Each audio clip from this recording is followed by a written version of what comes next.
izabere vijećnik Ivica Žulela. Ko je za?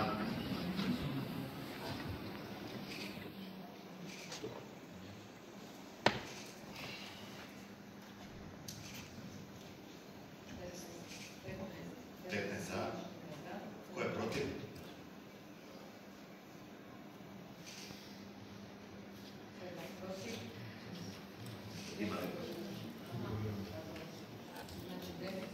Ima li suzdržan ko? 2 suzdržana.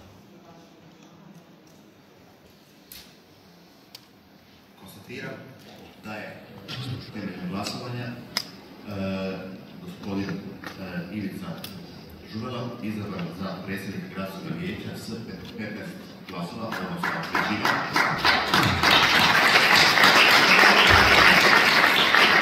Možda pijeca dobio sam.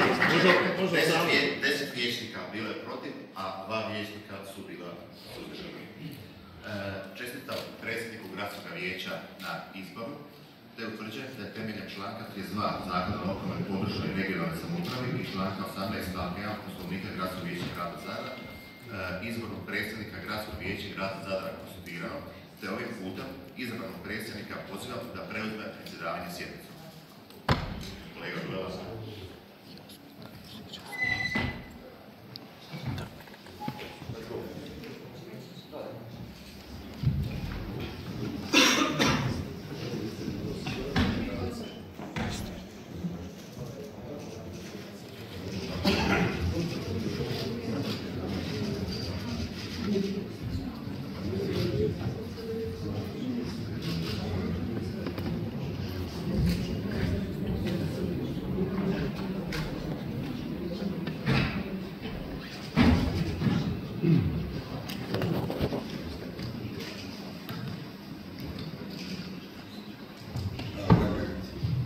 Zahvaljujem svim vijećnicima koji su podržali moju kandidaturu.